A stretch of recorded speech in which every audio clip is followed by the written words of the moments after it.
Assalamualaikum warahmatullahi wabarakatuh.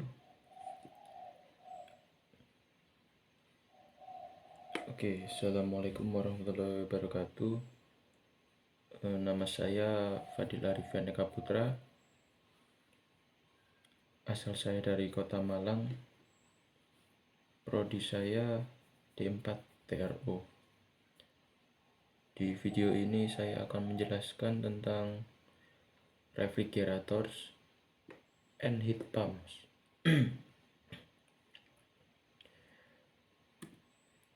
Yang pertama adalah definisinya. Definisi dari refrigerator dan heat pump. Pompa kalor dapat digunakan sebagai pendingin atau bisa disebut refrigerator dan memanfaatkan sisi penyerapan kalor. Untuk sistemnya bisa disebut dengan sistem refrigerasi. Yang kedua, pengertian heat pump atau pompa kalor. Suatu sistem yang dapat menyerap kalor dari suatu tempat kemudian membuangnya di tempat lain.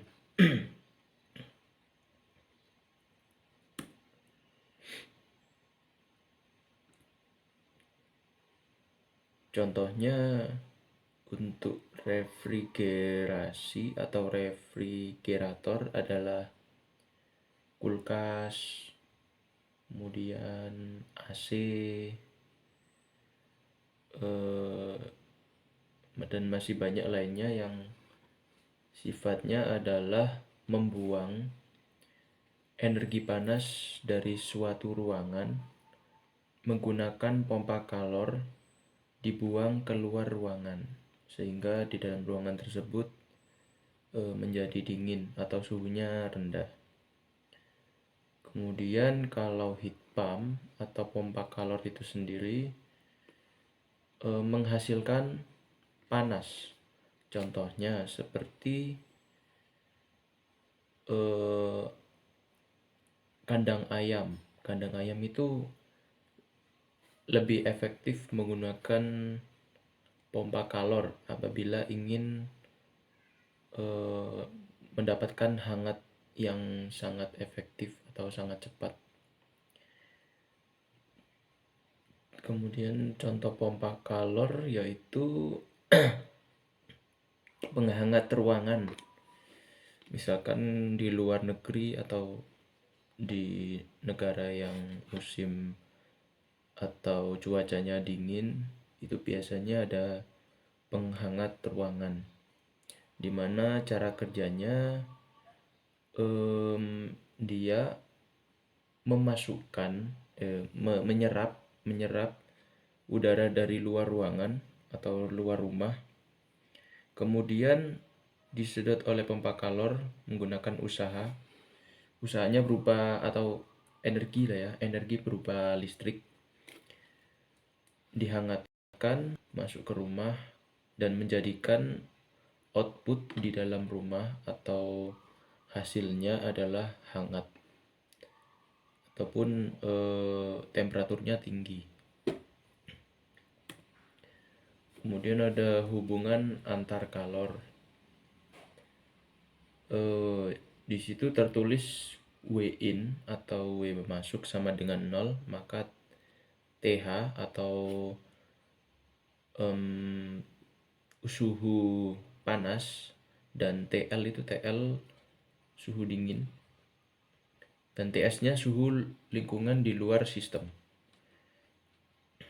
Yang artinya bahwa apabila tidak ada W yang bekerja, maka suhu dari sistem maupun di luar sistem atau di lingkungan luar itu suhunya sama dan di situ tidak terjadi perpindahan kalor. Kemudian yang kedua, jika W in lebih dari 0 atau W in lebih besar dari 0, maka suhu di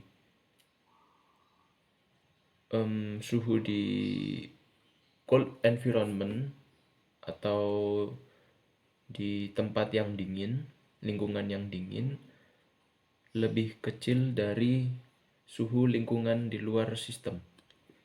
Dan keduanya lebih kecil dari suhu output KiH di KiH. Nah, dari pernyataan di atas, jika ada gaya yang bekerja, maka KiH atau kalor yang panas atau bertemperatur tinggi sama dengan kalor L, di sini disebutnya L, KL, ditambahkan dengan Win. Jadi kalor yang dingin atau bertemperatur rendah ditambahkan dengan usaha yang dibutuhkan. Kemudian ada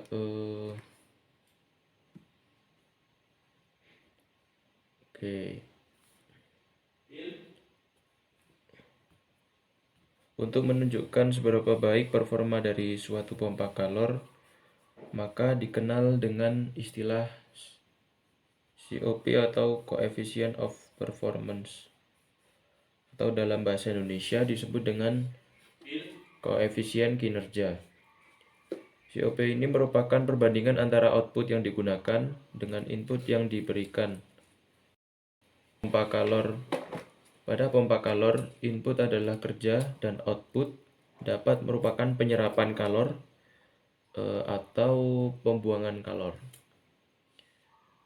Jika pompa kalor digunakan sebagai pendingin atau refrigerator, maka outputnya adalah penyerapan kalor.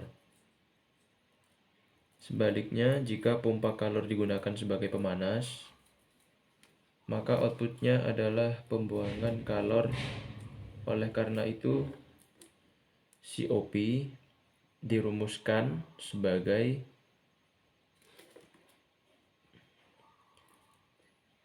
untuk pendingin, COP refrigerasi sama dengan QC per Win atau usaha yang diperlukan. Bisa juga ditulis dengan COP refrigerasi sama dengan QC per QH min QC. Kemudian untuk pemanas, COP heat pump sama dengan QH per Win atau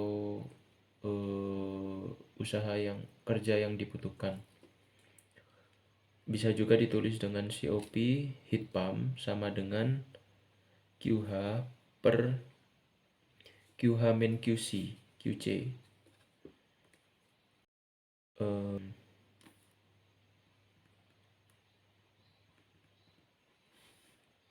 Terdapat dua jenis pompa kalor yang sudah dikomersilkan secara yang sering kita temui pada kehidupan sehari-hari. Yang pertama SRKU, itu kepanjangannya sistem refrigerasi kompresi uap. SRKU merupakan sistem yang paling banyak ditemui di dalam kehidupan sehari-hari, seperti contohnya AC atau air conditioner dan lemari es. Keunggulannya dari SRKU, COP-nya yang sangat tinggi, sehingga menyebabkan teknologi ini belum bisa digantikan.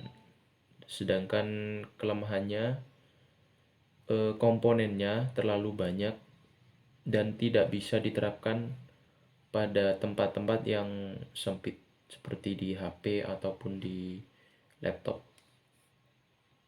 Tapi COP-nya yang tinggi, yang diartikan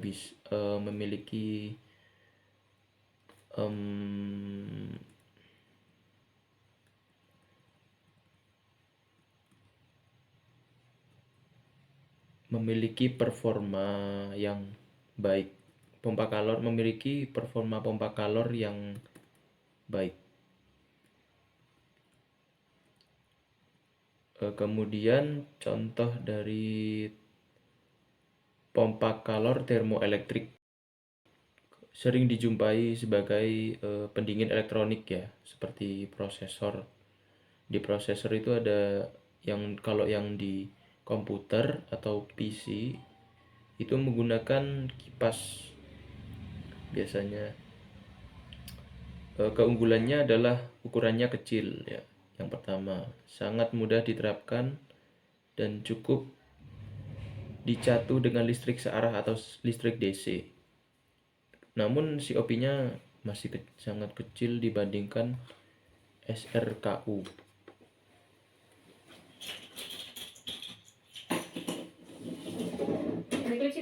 Contohnya adalah di HP juga ada, di komputer juga ada, dan ada jenis pompa kalor lain yang tidak dijumpai di kehidupan sehari-hari. Contohnya sistem refrigerasi absorpsi, kemudian termoakustik, termomagnetik, dan tabung vortex. Mungkin sekian presentasi dari saya. Terima kasih. Wassalamualaikum warahmatullahi wabarakatuh.